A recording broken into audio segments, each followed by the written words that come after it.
Salut à tous, on se retrouve pour l'épisode 1997 du Zap Image. On commence aujourd'hui en ce mercredi 9 novembre avec un anniversaire aujourd'hui. C'est pas un footballeur, c'est Grégoire Margoton, donc il commande des matchs de football sur TF1. Il fête aujourd'hui ses 53 ans et dans quelques jours on va le retrouver bien sûr en train de commenter les matchs de l'équipe de France aussi, les autres matchs de la Coupe du Monde. On va parler maintenant de tout ce qui s'est passé lors de la soirée hier soir, c'était mardi soir. Il y avait quelques matchs dans les gros championnats européens. Tout d'abord, le Barça se déplaçait du côté de Osasuna, donc un match spectaculaire. Donc le Barça déjà s'est imposé 2-1 dans cette rencontre qui a très mal débuté pour les Blaugrana parce que Osasuna menait 1-0. Lewandowski, double carton jaune, du coup carton rouge les gars. Et du coup Pedri et Rafinha ont réussi à marquer 2 buts en deuxième période. Et du coup le Barça prend 3 points très importants. Bien sûr on peut voir les stats de la partie, comme j'ai dit. Ça a été un match compliqué pour le Barça, mais ça a été un Barça efficace hier à 9 tirs, 3 tirs cadrés, 2 buts. Donc voilà, bon, Osasuna c'est pareil, c'est 3 tirs cadrés mais seulement un but. Félicitations aux Blaugrana pour cette victoire qu'on peut considérer comme héroïque, vu que c'est une victoire avec un joueur en moins. Comme j'ai dit, ils ont joué une bonne partie du match, quasiment plus d'une heure avec un joueur en moins, vu que Lewandowski a pris un rouge, et donc héroïque en une journal sport. Et on peut voir 3 points. Une journal Mundo Deportivo bien sûr, par rapport à ces 3 points qui vont compter énormément pour cette fin de Liga. Et la une du journal Marca aujourd'hui, donc qui est plus un journal sur le Real Madrid, donc le Barça en gros leader avant de débuter bien sûr ce mondial, voilà, même si le Real Madrid s'impose demain les gars, ça sera toujours le Barça qui sera leader bien sûr pendant cette longue trêve, synonyme de Coupe du Monde. Et du coup le classement, donc le Barça actuellement ils ont 37 points, le Real Madrid, grosse pression sur le Real Madrid qui joue demain contre Cadix, 32 points, donc le Real demain il n'y aura pas le choix, il va falloir absolument s'imposer pour essayer de revenir à 2 points du FC Barcelone, parce que si demain il y a une contre-performance du Real Madrid, ça ferait déjà un petit creux entre le club Blaugrana et le club madrilène. Et le Barça en Liga cette saison, ça se passe plutôt bien. Donc une défaite, c'était contre le Real Madrid, un match nul contre le Rayo Vallecano lors de la première journée, 0-0, où tout n'était pas encore en point dans cette équipe. Puis depuis, c'est que des victoires, 37 points pris sur 42 possibles, donc on peut quasiment pas trop faire mieux, bon ils peuvent faire mieux bien sûr qu'avec que des victoires, mais voilà, perdre une fois et un match nul après 14 matchs de Liga, c'est très très bon bien sûr ce début de saison pour le club du FC Barcelone. Et la meilleure équipe à domicile, le Barça, meilleure équipe à l'extérieur, le Barça, meilleur buteur, meilleure équipe qui marque le plus de buts, le Barça est l'équipe qui a concédé le moins de buts, 5. C'est qu'hier ils ont pris un but, ils n'avaient pas pris beaucoup depuis le début de la saison, hier ils en ont pris un du côté de Osasuna, mais il y a quand même la victoire et c'est ça bien sûr le plus important. Donc Lewandowski les gars, deuxième jaune et du coup carton rouge pour Robert Lewandowski, match très compliqué pour le Barça, c'était en début de match, il perdait 1-0, Lewandowski carton rouge, après ça a été bien mieux bien sûr pour le club. Et un peu d'humour, donc Gil Manzano qui était l'arbitre du match, a expulsé Messi, Luis Suarez, Neymar et maintenant Lewandowski. Il est le seul arbitre de l'histoire du football à posséder une telle collection et c'est seulement le deuxième carton rouge de sa carrière pour Lewandowski. Hier il a pris un rouge après seulement on va dire une quinzaine de matchs du côté de Barcelone. Lui aussi les gars il a pris un rouge, mais bon il n'était pas sur la pelouse, il était remplaçant. C'est Gérard Piqué, remplaçant. Piqué a écopé d'un carton rouge à la mi-temps du match face à Osasuna. L'Espagnol a donc joué le dernier match de sa carrière parce qu'il aurait pu rentrer en cours de jeu, parce que Xavi en conférence de presse il a dit Piqué devait jouer aujourd'hui mais il a été expulsé, donc il aurait dû jouer normalement la fin de match, peut-être les 20-30 dernières minutes, mais vu qu'il a pris un rouge à la mi-temps, il ne pouvait plus jouer. Gérard Piqué, et du coup il égale Hristo Stoichkov au nombre de cartons rouges reçus sous le maillot du Barça, 11 cartons rouges, pour lui et pour Stoichkov, l'ancien joueur du FC Barcelone. C'est un record bien sûr du côté du club. Donc en gros il a insulté ça à la mi-temps. Je suis allé regarder sur les réseaux sociaux, j'ai vu l'insulte, j'ai pas voulu vous la mettre dans cet épisode parce que c'est pas beau ce qu'a dit Gérard Piqué, parce que Piqué sait que c'était son dernier match, donc c'est pour ça il a voulu vraiment peut-être se venger de cet arbitre qui a souvent plombé on va dire le Barça dans le passé, donc c'est que c'était son dernier match, donc il s'en fiche de la sanction. Et la Liga devrait suspendre quand même 6 matchs de Gérard Piqué, mais bon pas de souci pour lui vu qu'il est il est en retraite maintenant, Gérard Piqué. Donc voilà, 6 matchs, c'est dire que là ça a été bien sûr des grosses insultes qu'a dit Piqué à l'arbitre de la rencontre. Le sauveur les gars côté Blaugrana, c'est lui, c'est Rafinha, et ça nous a fait penser à son but, déjà un but quasiment une tête plongeante on va dire, le but de Robin Van Persie. Bon Van Persie était plus beau, son but il n'y a rien à dire parce que lui il a vraiment plongé alors que lui il est quand même resté sur ses 2 pieds, Rafinha, mais c'est un très beau but de la tête bien sûr pour le joueur Rafinha, félicitations à lui. Et lui aussi il a été bon les gars, omniprésent, donc c'est Pedri, on peut voir ça toute map, partout il était sur le terrain. Et c'est lui qui a permis au Barça d'égaliser avant le but, bien sûr, victorieux de Rafinha en fin de match. Et quelques ultras du Barça auraient agressé des supporters d'Osasuna avec batte de baseball et des couteaux dans un bar de Pampelune, donc du côté de Osasuna. Plusieurs personnes ont été blessées dans les affrontements. On leur souhaite un bon rétablissement. Donc voilà, il y a eu quelques échauffourées avant cette rencontre hier de Liga. Les autres matchs hier dans le championnat espagnol, il y avait Bilbao contre Valladolid, des grosses victoires de Bilbao, 3-0. Donc Guruzeta, que je connais pas les gars, jamais vu ce joueur, enfin jamais entendu parler de ce joueur. Donc il a marqué un doublé dans cette rencontre et Vivian un but. Donc Bilbao s'impose à domicile, devient provisoirement 4e du championnat. On peut voir les stats de la partie. Donc victoire logique et méritée de Bilbao. Ils ont totalement dominé cette équipe de Valladolid qui a tiré aucun tir cadré pour cette équipe de Valladolid. Et il y avait un dernier match, Elche, qui a toujours pas gagné. De nouveau, ils n'ont pas gagné contre Girona. Défaite 2-1 de l'équipe de Elche. On peut voir les statistiques, bien sûr, de la partie. Et du coup, on peut voir le classement. Donc, le Barça, comme je dis, 5 points d'avance sur le Real Madrid. Grosse pression sur le Real. Bilbao 3e et l'Atlético de Madrid 4e. Et l'Atlético joue aujourd'hui. Regardez le programme aujourd'hui en Espagne. L'Atlético se déplace du côté de Majorque. On peut voir Villarreal espagnol, Séville, Real Sociedad, Almeria, Retafe. Donc, c'est les derniers matchs là avant, bien sûr, la trêve de la Coupe du Monde. Donc, belle journée de football aujourd'hui en Espagne. Du côté de l'Allemagne, il y a aussi des rencontres. Le Bayern Munich joue contre l'équipe du Werder et le Bayern, les gars, grosse victoire, 6-1 du Bayern Munich. Donc Musiala a été buteur, Choupo-Moting a tiré un penalty, il n'a pas marqué. Gnabry, triplé Gnabry. Goretzka, un but et Matistel, l'ancien Rennais, un but. Donc voilà, ce match à sens unique, bien sûr, pour le Bayern Munich, un futur adversaire du PSG en Ligue des Champions. 21 tirs, 10 tirs cadrés. Et ça fait 6 buts pour l'équipe bavaroise. Et le Bayern Munich a déjà inscrit 47 buts en 14 journées de Bundesliga, une première depuis la saison 1976-1977. Tout cela en ayant perdu comme Lewandowski cet été. On a l'impression que Lewandowski c'était un poids en gros du côté du Bayern. Les gars, c'est que Lewandowski il a quitté le club et il marque encore plus de buts maintenant, cette équipe bavaroise. Incroyable bien sûr, ce rouleau compresseur allemand. Et Serge Gnabry, les gars, hat-trick, donc coup du chapeau. Triplé bien sûr pour Serge Gnabry qui avait délivré, je me souviens, un triplé de passe D il y a quelques jours. Donc voilà, il est ultra performant, peut-être un genre sous-côté, Serge Gnabry.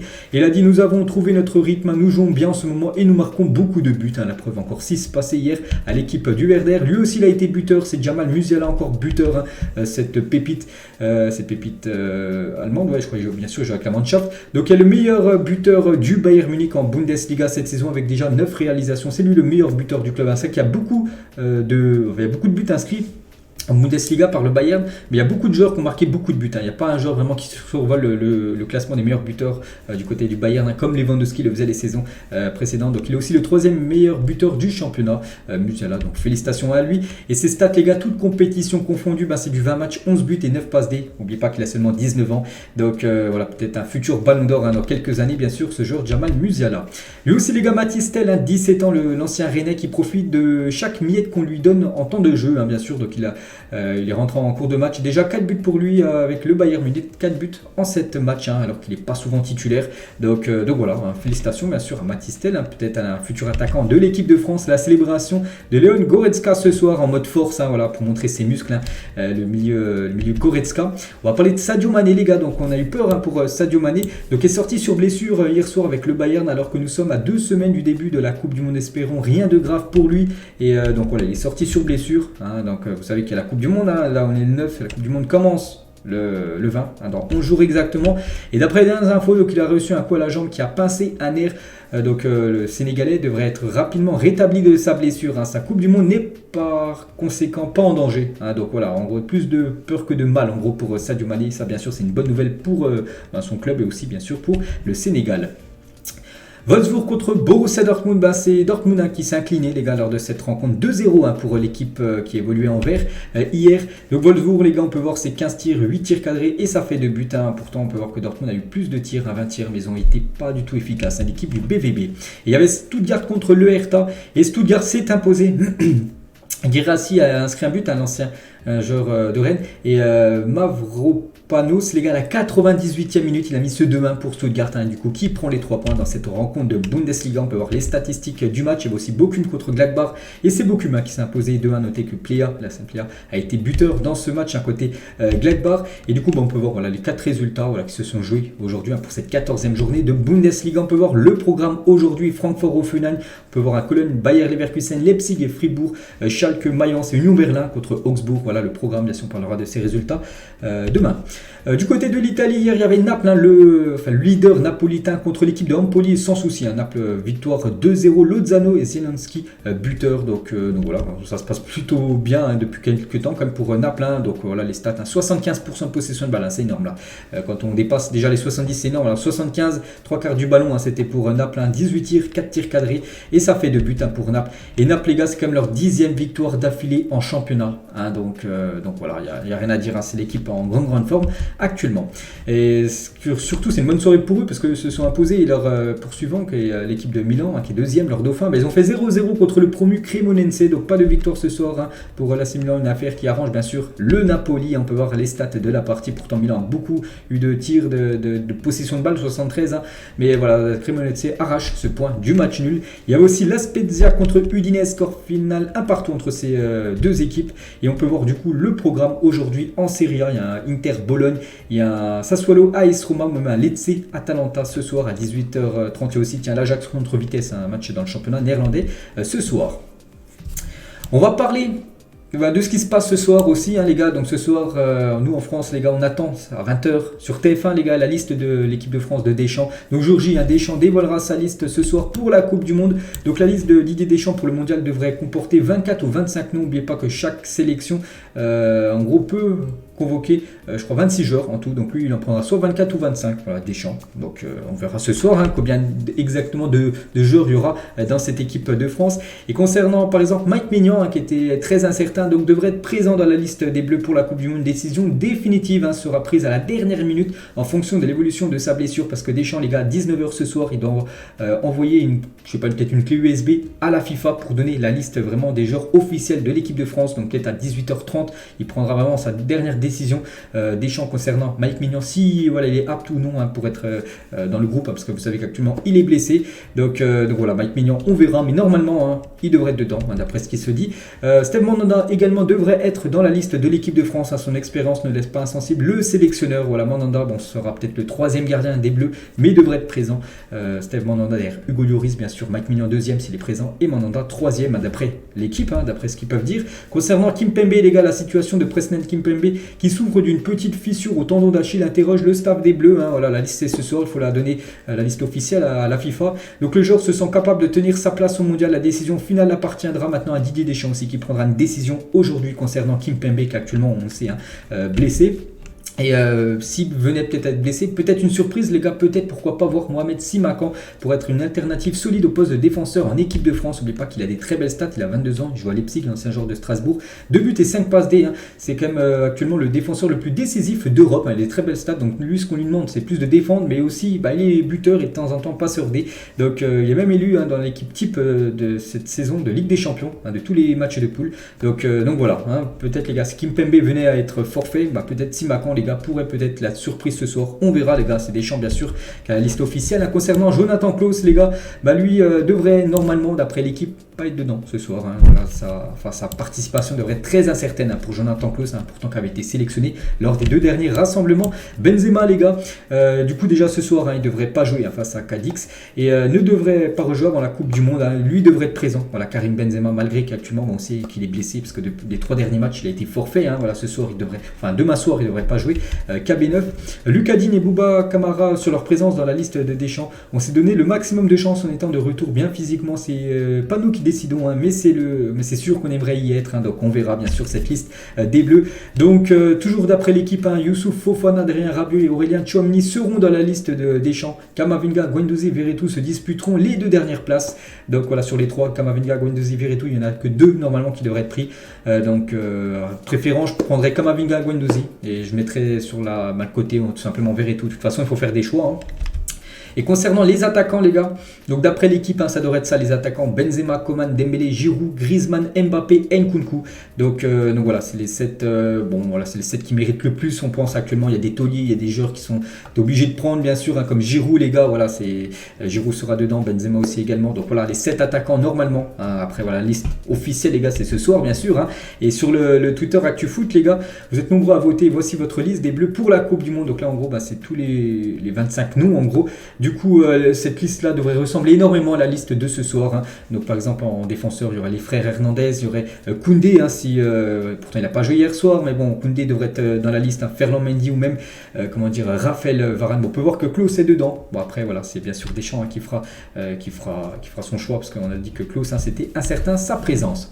Et en ce jour de liste, hein, donc une petite pensée pour les champions du monde 2018 qui ne seront pas là, hein, comme Sidibé, Mendy, enfin Benjamin Mendy, Umtiti, Tolisso, Lemar, Kanté, Pogba, Fekir, Thauvin, Rami et Nzonzi. Ils ont tous remporté la Coupe du Monde il y a 4 ans. Et normalement, voilà, ils ne seront, enfin, c'est quasiment sûr, ne seront pas dans la liste ce soir. Et l'ambassadeur de France au Qatar a annoncé que 10 000 supporters français sont attendus au Qatar pour assister à la Coupe du Monde. 300 représentants des forces de l'ordre seront également présents pour assurer la sécurité de l'événement. Hein, bien sûr, donc il y aura des policiers français, bien sûr, qui iront au Qatar voilà, pour sécuriser tout simplement cette Coupe du Monde. Toujours avec l'équipe de France, Nike présente une paire de Air Max Plus aux couleurs de l'équipe de France, les gars. Donc voilà, je ne sais pas si vous voulez vous faire plaisir en mode, je crois que c'est des requins en mode équipe de France. Donc avec les couleurs, on peut voir bleu, blanc et rouge en dessous. Voilà, FFF hein, dans les semelles. Hein. Donc voilà, petite info concernant la Coupe du Monde. Tiens, le trophée de la Coupe du Monde, les gars, un joueur en rêve, hein, c'est Rodrigo, le joueur du Real Madrid, le joueur du Brésil, hein, de la Seleção, rêve bien sûr hein, de ce trophée de la Coupe du Monde. Hein. Toujours avec la Coupe du Monde, les gars, quelques photos hein, du côté du Qatar, où bien sûr là ça commence à bouger dans tous les sens, bien sûr, il y a déjà les supporters qui sont déjà présents. Donc il y a aussi sur les grands gratte-ciel du côté du Qatar, donc pas mal de joueurs hein, comme Alphonso Davids hein, ou même des pancartes comme Kylian Mbappé ou même Léo Messi. Hein, donc voilà, maintenant ça vit mode Coupe du Monde bien sûr au Qatar. Samuel Eto'o, les gars, il prédit la victoire du Cameroun hein, à la Coupe du Monde et face au Maroc en finale. Il voit un Cameroun-Maroc en finale de Coupe du Monde. Hein. Donc il a dit aussi que je vois les 5 nations africaines se qualifier au minimum pour les huitièmes de finale. Hein. Il voit toutes les équipes africaines accéder au moins en huitième. Les mentalités doivent changer. Nous ne sommes inférieurs à personne, c'est vrai. Hein. Tout le monde peut gagner la Coupe du Monde, bien sûr, même s'il y a des équipes où on a l'impression qu'ils peuvent aller un peu plus loin que d'autres. Voilà, ça reste du football, les gars. Et bien sûr, des fois, il y a des exploits. On pense au Danemark, les gars, qui avaient remporté un jour l'Euro, alors que personne ne les voyait. On pense à Leicester, par exemple, un gros espoir du football, qui avait remporté la Première Ligue devant les Manchester, Liverpool, Chelsea. Donc voilà, on ne sait pas, les gars. On ne sait pas, bien sûr, ce qu'il peut se passer à cette Coupe du Monde. eSport, eux, c'est ce qui va se passer à la Coupe du Monde parce qu'il prédit que l'Argentine, les gars, gagnera le mondial 2022. Le Brésil serait deuxième et la France troisième de cette Coupe du Monde. Pour rappel, le simulateur avait pronostiqué correctement les 3 derniers vainqueurs. Ils avaient fait également la même chose, les gars. En 2010, ils avaient lancé plein de matchs. Voilà. Et du coup, c'était l'Espagne qui avait gagné, et du coup l'Espagne avait gagné vraiment la Coupe du Monde. En 2014 c'était l'Allemagne avait gagné, et en 2018 ils avaient fait la même chose, simulation de match, tout ça, synonyme de Coupe du Monde, et du coup la France avait gagné. Et là 2022, eux ils disent que c'est l'Argentine, les gars, qui devrait gagner. Donc voilà, eSport dit que c'est l'Argentine qui gagnera bien sûr cette Coupe du Monde. On verra, les gars. Regardez le tableau final par exemple, là ça ferait un Argentine-Brésil en finale de Coupe du Monde. Donc l'Argentine par exemple aurait battu l'équipe de France hein, d'après eSport en demi-finale 1-0, les gars. Le Brésil aurait battu le Portugal 0-0, 5-4 au tir au but, et du coup ça ferait Argentine-Brésil. Donc nous on gagnerait la France contre le Portugal en demi-finale 4-2. Donc après voilà, c'est que sur eSport, voilà, que sur FIFA maintenant. La vérité, vous le savez bien sûr, hein, c'est sur le terrain voilà, que ça se passera. On peut voir les meilleurs buteurs de cette Coupe du Monde d'après eSport. Donc ce serait Messi, les gars, qui terminerait meilleur buteur avec 8 buts, Depay deuxième et Mbappé 6 buts. Hein, Depay et Mbappé. Le meilleur passeur, les gars, ce serait il y en a plein, il y en a 3 avec 3 passes D. Donc Benzema, Zelensky ou Bernardo Silva, le joueur portugais. Donc là c'est la vérité, donc, parce que là on parlait du jeu vidéo bien sûr, hein, mais bon on verra parce que sur les 3 dernières Coupes du Monde hein, ils ont eu bon eSport, et cette fois-ci là c'est du vrai. Donc avec l'Argentine toujours, et officiel, Lo Celso est forfait pour la Coupe du Monde hein, 2022. L'ancien Parisien ne participera pas à cette Coupe du Monde.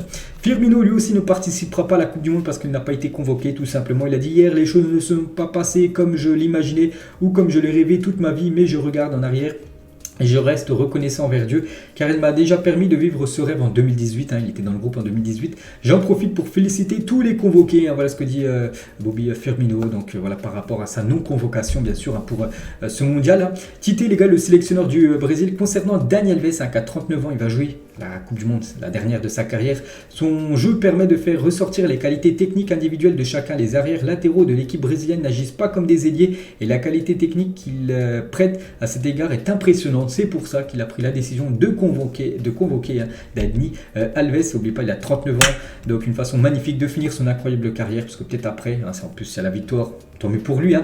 Donc après, il prendra certainement sa retraite. Hein. C'était son objectif hein, quand même depuis quelques temps. Hein. J'en parlais déjà quasiment voire 2 ans. Voilà, qu'il voulait aller jusqu'à jusqu'à la Coupe du Monde. Donc maintenant il est dans le groupe. Donc voilà, une petite info. Et s'il gagne cette Coupe du Monde, ça pourrait être le 46e trophée de la carrière de Dani Alves, qui est le joueur le plus récompensé en gros en trophée dans l'histoire du football. Ronaldo, donc R9, regrette qu'Hendrick, 16 ans, ne soit pas appelé pour la Coupe du Monde. Il a dit: j'aurais pris Hendrick. Je pense que c'est un garçon avec un avenir trop prometteur, qui travaille déjà dans le domaine professionnel. Donc voilà ce que dit Ronaldo. Pour rappel, il n'a marqué que 2 buts en pro. Il aurait déjà pris, Ronaldo, s'il aurait été le sélectionneur, le jeune Hendrick, alors qu'il y en a plein d'autres joueurs comme Firmino, ou même comme Gabigol, l'attaquant de Flamengo, qui a été buteur en plus il y a quelques jours lors de la finale de la Ligue des Champions sud-américaine, qui ont été mis de côté, qui n'ont pas été sélectionnés, mais lui il aurait pris Hendrick. Voilà, seulement 2 buts en pro. Il aura le temps, bien sûr, d'être dans la prochaine. Il aura 20 ans, il sera encore très jeune. Il disputera certainement celle aux États-Unis. L'équipe mexicaine, les gars, annonce que Jesus Corona ne s'est pas remis de la fracture du péroné qu'il a subi en août. Il manquera du coup la Coupe du Monde, les gars. Il est forfait, ce genre. Jesus Corona avec l'équipe mexicaine. Sampoli, les gars, à propos de la Coupe du Monde au Qatar, la FIFA n'a pensé qu'à l'argent et à ses affaires en déterminant que cette Coupe du Monde devait se jouer dans un lieu où l'on ne devrait pas disputer une compétition de ce niveau, une compétition comme la Coupe du Monde. Voilà ce que dit tout simplement Sampoli. Donc voilà, c'est qu'il y a eu des magouilles, tout ça. Et lui, Sepp Blatter, les gars, il a dit: le choix du Qatar était une erreur. Le football et la Coupe du Monde sont trop grands pour ça. J'emporterai à l'époque la responsabilité en tant que président de la FIFA. Donc il indique qu'après la Russie, ce sont les États-Unis qui auraient dû organiser la Coupe du Monde cette année-là. En 2022, ça aurait dû être les États-Unis en gros qui auraient dû organiser cette Coupe du Monde. Ils organiseront la prochaine, bien sûr. Donc voilà, maintenant ils regrettent en gros. N'oubliez pas que quand c'était en 2010, quand le Qatar a su que c'est eux qui allaient organiser la Coupe du Monde, donc 12 ans après maintenant, voilà, c'est véridique là, enfin, ça va se faire dans quelques jours, et c'était lui le président de la FIFA, celui qui avait donné bien sûr son vote. Donc après, bon, il y a eu des magouilles, tout ça, bien sûr, il y a eu aussi de l'argent peut-être qu'il aurait touché, ce qu'on peut voir bien sûr dans la presse. Et une série documentaire sur la corruption au sein de la FIFA et les conditions d'attribution de la prochaine Coupe du Monde sortira aujourd'hui, là c'est aujourd'hui à 9h sur 9h01 exactement sur Netflix. Donc voilà, si vous voulez avoir bien sûr plein d'infos sur la Coupe du Monde, voilà, vous pouvez regarder sur Netflix. Des pancartes géantes de Ronaldo, Messi, Neymar dans une rivière au fin fond de l'Inde. Incroyable le rayonnement qu'ont ces joueurs à travers le monde et les différentes cultures, bien sûr. 3 joueurs ultra connus, bien sûr. En plus, les 3 joueurs les plus suivis, par exemple, sur le réseau Instagram, Neymar, Léo Messi et bien sûr Cristiano Ronaldo, qui est le joueur le plus suivi, ou même la personnalité la plus suivie sur ce réseau Instagram. Le stade 974 au Qatar est la première arène de football transportable au monde. Il est fabriqué à partir de conteneurs d'expédition réutilisés et peut être complètement démonté, transporté dans un autre pays et remonté comme un Lego, tout simplement. Là, ce stade où il y aura des matchs de Coupe du Monde, déjà à la fin de la Coupe du Monde, il sera tout démonté et il sera offert à un autre pays, tout simplement. Donc voilà, c'est bien de faire ça, que le stade tombe à l'abandon et voilà, que ça qui pourrisse tout simplement le stade. Donc voilà, ça c'est très très bien de la part, bien sûr, du Qatar. On va parler de Rafael Leao, est élu joueur du mois d'octobre en Serie A. Félicitations au joueur portugais de l'AC Milan. C'est lui le meilleur joueur du dernier mois d'octobre. N'oubliez pas qu'il avait été élu meilleur joueur de la Serie A toute la saison dernière. Voilà, donc on continue bien sûr à performer. Rafael Leao, donc toujours avec les joueurs du mois, on va parler de Miguel Almiron, est élu joueur du mois d'octobre en première ligue. Il devance notamment Haaland, De Bruyne ou même Bruno Guimaraes. Donc félicitations à ce joueur, je crois qu'il a marqué 7 buts sur ses 7 derniers matchs. Donc il marque but sur but. Donc voilà, ce joueur paraguayen, je crois que c'est un joueur paraguayen. Donc voilà, Almiron remporte ce titre. Et concernant le championnat de Ligue 1, les joueurs nommés pour le trophée UNFP de meilleur joueur du mois d'octobre. Donc ça peut être Amine Gouiri, Léo Messi, Martin Terrier. On peut voir un petit sondage sur Football Log. Il peut voir que la plupart ont mis Léo Messi, les gars. Donc Messi, je crois qu'il a déjà remporté en plus le titre le mois dernier, au mois de septembre. Il pourrait peut-être le remporter back to back lors du mois d'octobre. Donc on verra, bien sûr, la décision va être donnée très prochainement. La LFP envisagerait d'organiser le Trophée des Champions 2023 aux États-Unis. Le Trophée des Champions était organisé en Israël depuis 2 ans. Par exemple, c'est le jeu contre Nantes. Souvenez-vous, c'est en Israël. Et peut-être le prochain pourrait se jouer aux États-Unis. En 2023, n'oubliez pas, c'est le vainqueur de la Ligue 1 contre le vainqueur de la Coupe de France. Bon, si c'est le PSG, par exemple, qui gagne les deux, on va dire, c'est le premier contre le deuxième du championnat de Ligue 1. Quand Federico Valverde se trompe de but et cadre sa frappe dans le balcon d'un immeuble, les supporters du Rayo ont célébré comme si c'était un but de leur équipe. Incroyable, c'était avant-hier lors du match Rayo Real où le Real s'est incliné.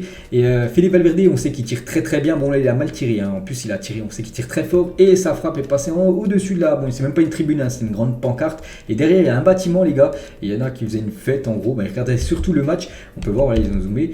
Et du coup le ballon est arrivé les gars quand même. On peut voir Fede Valverde en train de tirer. Là, eux ils étaient en train de filmer, là c'est sur le balcon.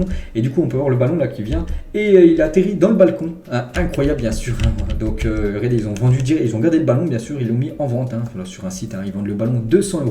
Ballon de la Liga. Donc incroyable. On va parler du 11 UEFA de cette phase de groupe en Ligue des Champions les gars. Regardez les meilleurs joueurs. Je parlais de Simakan, regardez, hein, il figure parmi un des deux DC en gros, des meilleurs défenseurs, voilà, parmi les 6 matchs de poule. Hein. Deux Parisiens en attaque, hein, Mbappé et Léo Messi, hein, félicitations à eux. On peut voir aussi Mané, on peut voir Bellingham, on peut voir aussi Mohamed Salah. Donc voilà, tous les joueurs qui ont été très performants, même Diogo Costa qui a arrêté pas mal de pénaltys avec l'équipe de Porto. Et les joueurs les plus rapides les gars, lors des phases de poule de Ligue des Champions. Donc voilà ce classement les gars. Le premier c'est Mudryk, hein, le joueur du Shakhtar, 36,6 km/h. Bon, il est au même niveau que Dembélé les gars. Les deux sont ex-aequo. Rafael 3e, même Federico Valverde. On peut voir Marseille, tiens, Nuno Tavares. On peut voir que Mbappé, pourtant considéré comme très rapide, bon il n'a pas été flashé on va dire. Il n'a pas fait un énorme sprint parce que je pense qu'il aurait dominé tout le monde bien sûr. On peut voir Théo Hernandez en français aussi qui est 10e, hein, on sait que ça va très très vite. Théo. Sergio Ramos, nouvelle coupe de cheveux hein, pour Ramos, on sait qu'il s'est coupé les cheveux, mais là il a fait un petit dégradé, hein, Sergio Ramos, voilà, qui va savoir là, dans les quelques heures qui arrivent. Hein. Je ne sais plus si c'est aujourd'hui ou demain la liste officielle aussi, hein, bien sûr, pour la sélection espagnole. Hein. Hugo Ekitike est d'ores et déjà de retour à l'entraînement alors que Galtier a accordé 3 jours de repos aux Parisiens. Le retour des joueurs n'est prévu que jeudi, donc demain, mais lui il était présent. Il était présent aujourd'hui à l'entraînement, je crois même hier, hein, c'était une photo qui date d'hier.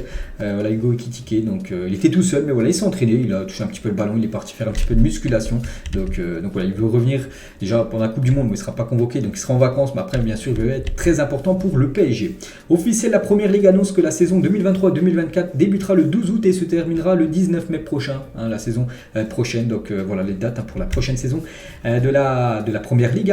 Benoît Bastien a été désigné pour arbitrer le choc Monaco-Marseille le week-end prochain, là, dimanche, hein, c'est le dernier match avant bien sûr la Coupe du Monde hein, pour la Ligue 1. Et du coup, voilà, ça sera cet arbitre, Benoît Bastien, qui sera l'arbitre du match.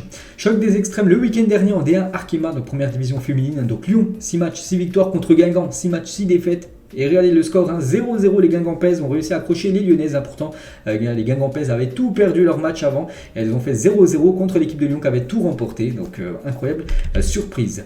Conor McGregor sera intéressé par le fait de racheter Liverpool. Hein, hier j'ai dit que Liverpool est en vente. Donc j'adorerais ça. J'ai demandé mes informations à ce sujet. Oui, dès que j'ai entendu quelle tournure des événements, quel club. Hein, donc voilà, on sait qu'il a une grosse fortune. Hein, le combattant MMA. Et il serait plutôt ok pour acheter Liverpool. N'oubliez pas que c'est un grand fan. Hein, il a déjà dit publiquement de Manchester United, hein, donc on verra bien sûr la suite du rachat de Liverpool.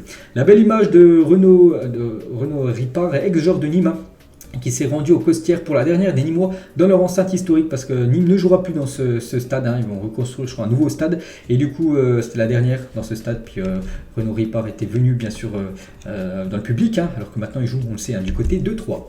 Regardez cette photo les gars, Martin Terrier, français, 35 millions d'euros, mais par exemple s'il serait appelé peut-être Terrigno, 50 millions d'euros, il aurait coûté Terry, 70 millions d'euros, ou si Terringham les gars serait un joueur anglais, ben, il aurait peut-être coûté 100 millions d'euros parce que c'est un joueur tellement sous-coté bien sûr, on connaît nous en France qu'il a un gros talent, et peut-être ailleurs on ne le connaît pas trop, peut-être il aurait une autre nationalité, hein, malgré que France est quand même une grosse nationalité du football, mais un autre nom on va dire par haut ou même par gamme à la fin, comme Bellingham on pense, donc peut-être son montant aurait bien sûr, sa valeur marchande aurait coûté bien plus cher. Bruno Irles, les gars, l'entraîneur de Troyes, c'est officiel, a mis à pied à titre conservatoire. Son équipe n'a plus gagné la moindre rencontre depuis le 18 septembre dernier. Voilà, titre conservatoire, en gros, ça veut dire voilà, qu'il est viré. Hein. Dans quelques jours, ça sera officiel. Donc voilà, Troyes va devoir remplacer, enfin trouver son remplaçant. Bon, ils auront le temps, hein, vu qu'il y a bien sûr la période de la Coupe du Monde. Ils ont quitté la Ligue 1 prématurément cette saison. Donc Irles, un Bost, Furlan, Zakarian, Garcia et Dalloglio. Hein, les 4 descentes font du mal, hein, bien sûr, parce qu'on sait qu'il y a 4 descentes cette saison. Puis voilà, les équipes qui prennent pas beaucoup de points. Ben, du coup, leur entraîneur saute. Moussa Dembélé, je peux être le meilleur buteur de la Ligue 1, j'en ai les capacités. La saison dernière, j'ai marqué 21 buts, hein, donc je pense que c'était seulement Ligue 1, non je pense que c'était toute compétition confondue, c'est pas une bonne saison pour nous. On termine 8ème, je sais que j'en ai les capacités pour terminer meilleur buteur du championnat, on verra bien sûr, actuellement c'est Neymar et Kylian Mbappé, les deux meilleurs buteurs de la Ligue 1. Dire que l'option d'achat d'Aminarit n'est que de 5 millions d'euros, sacré coup de Pablo Longoria là-dessus encore, hein, ça, vu qu'il a disputé son match contre Lyon, c'était son 15e match, et s'il disputait 15 matchs avec Marseille, son option d'achat a été levée automatiquement, du coup c'est fait, et Marseille a déboursé seulement 5 millions d'euros, hein, pour s'offrir Amin Harit. Donc gros coup bien sûr. De Longoria, il a dit, hein, je n'ai jamais pris de décision en fonction des Coupes du Monde, même celle des jeunes, hein. C'est un travail fait dans le temps et pas lié à un événement. Je n'ai pas recruté un joueur en fonction de sa performance à un événement, voilà, parce que des fois peut-être il y en a qui vont être énormes bien sûr pendant la Coupe du Monde, et donc lui voilà, va pas avoir un joueur vraiment qui performe énormément pendant la Coupe du Monde, il préfère voir vraiment sur les dernières saisons, bien sûr c'est les performances ce joueur, hein, par rapport voilà, aux méthodes de recrutement du côté de Marseille, hein, et toujours avec Longoria par rapport à l'épisode, le feuilleton Bomba Dieng. Humainement, ce n'était pas facile pour personne, hein, quand tu es dans le mercato d'été avec un joueur qui est dans le radar des autres clubs, avec une possibilité de sortie, ce n'est pas facile au niveau mental pour le joueur, hein, donc voilà ce qu'on peut dire à Pablo Longoria. Un champion du monde 90 allemand sur Nkunku, hein, je ne sais pas comment Leipzig va s'en remettre de son départ, hein, tellement cette équipe est dépendante de lui, encore davantage que le Bayern avec Lewandowski ou Dortmund avec Haaland, parce que normalement les gars, Nkunku devrait quitter à la fin de la saison, les gars, l'équipe de Leipzig pour rejoindre l'équipe de Chelsea, et bien sûr ça sera un gros manque les gars, voilà, ce départ bien sûr de Nkunku, parce que c'est lui quasiment qui met tous les buts actuellement du côté du RB. Et on finit les gars cet épisode aujourd'hui avec cette liste, hein, de Deschamps, donc c'est pas la liste là officielle, hein, mais bon voilà, elle devrait ressembler beaucoup à ça, peut-être un ou deux, hein, peut-être de modifications, sinon voilà, tous ces joueurs là devraient être présents les gars. Donc que pensez-vous les gars, si c'est par exemple cette liste là, est-ce que vous voyez des joueurs qui arrivent dedans, parce que vous voyez des joueurs qui sont là et qui n'ont rien à faire dedans, n'hésitez pas à mettre tout ça en commentaire. Donc voilà les gars, la fin de cet épisode, j'espère que ça vous a plu. On se retrouve les gars ce soir, hein, sur cette chaîne les gars, je ferai une vidéo concernant cette liste officielle, cette fois-ci on connaîtra vraiment tous les joueurs de l'équipe de France. Allez, moi je vous laisse et on se retrouve tout à l'heure. Ciao à tous.